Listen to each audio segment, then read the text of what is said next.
Magandang umaga po sa inyong lahat at marami pong salamat sa nanonood sa akin. Ako nga pala si Kuloy Abagat. Ang oras po natin alas 10:01 ng umaga. Ang pag-aralan po natin, ibigin natin ang kapwa at kapuutan ng ating kaaway. Ang sabi niya po sa Mateo chapter 5 verse 43, ibigin mo ang iyong kapwa at kapuutan mo ang iyong kaaway. Mahalin mo ang iyong kaaway at idalangin mo ang umuusig sa iyo. Anak ka ng Ama na iyo nasa langit. Pinapasikat ang araw sa mabuti, ganon din sa masama. Pinapaulan sa mabuti at pinapaulan din sa masama. Minsan po ang tao kapag ginawaan mo po ng mabuti, binigyan mo, tulungan mo, may problema. Kapag nasulbar na yung problema niya, tapos na yung problema niya, kalabanin ka na, wala sila ng utang na loob sa iyo. Oh. Merong tao din na may utang na loob na tumulong sa iyo.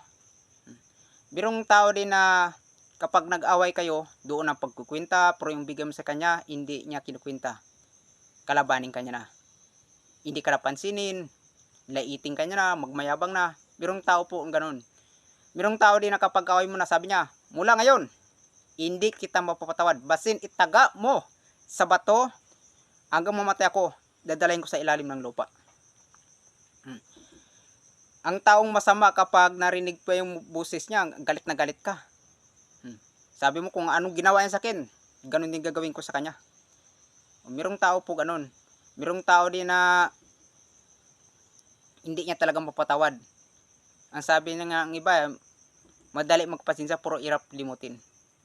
Merong tao din po din na ganun.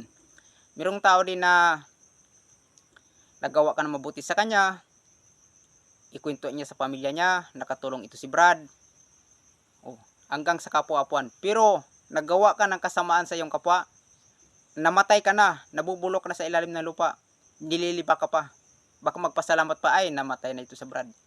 Pero ibigin po natin ang ating kaaway. Kapag lumapit po yung kaaway sa atin, yung kaaway natin, na maghingi ng pagkain, pakainin po natin. Kung maghingi ng tulong, tulungan po natin ang pamilya niya. Kung wala po siyang damit, ibigyan po natin damit. Kung wala siyang matuluyan, patuloyin po natin sa bahay natin. Kung maghingi siya ng patawad, papatawarin natin ang ating kaaway. Kaya po, ang sabi niya po dito sa Efeso chapter 4, verse 32. Basahin ko po sa inyo.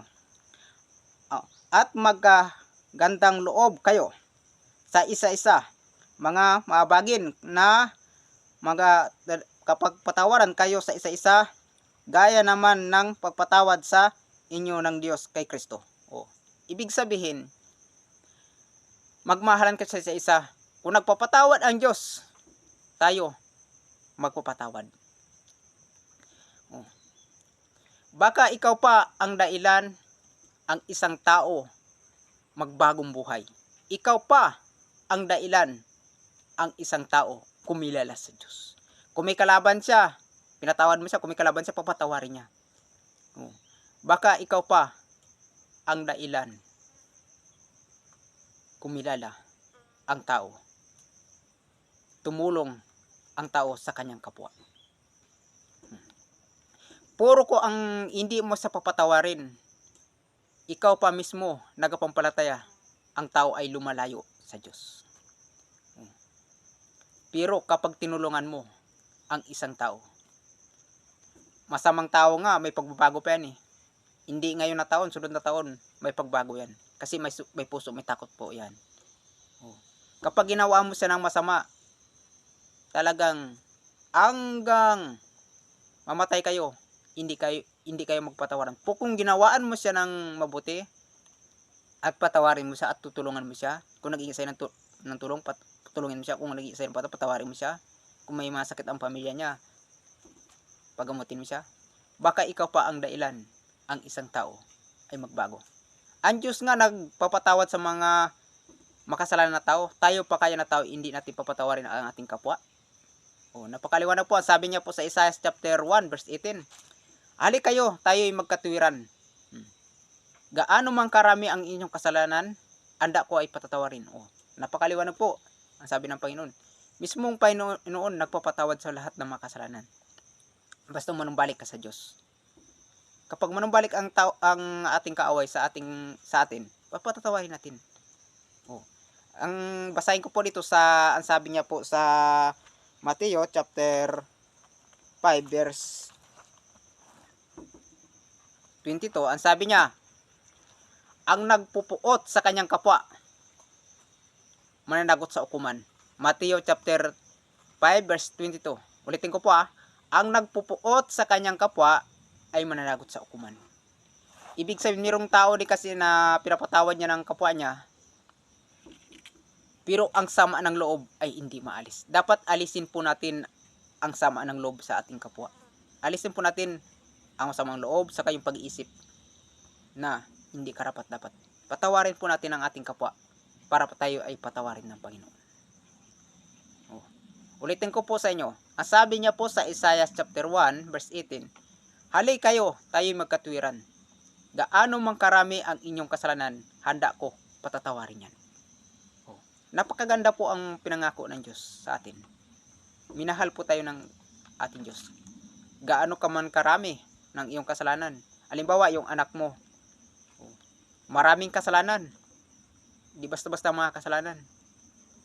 Pero kung mag-ingi sa'yo ng patawad, patatawarin mo siya kasi anak mo siya. Ganon din ang Panginoon. Anak tayo ng Panginoon.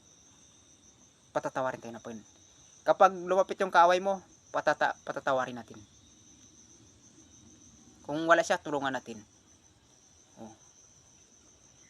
Kaya, ang mismong Diyos nga nagpapatawad sa ating mga kasalanan. Pinapasikat niyang araw sa masamang tao at ganoon din sa mabuti.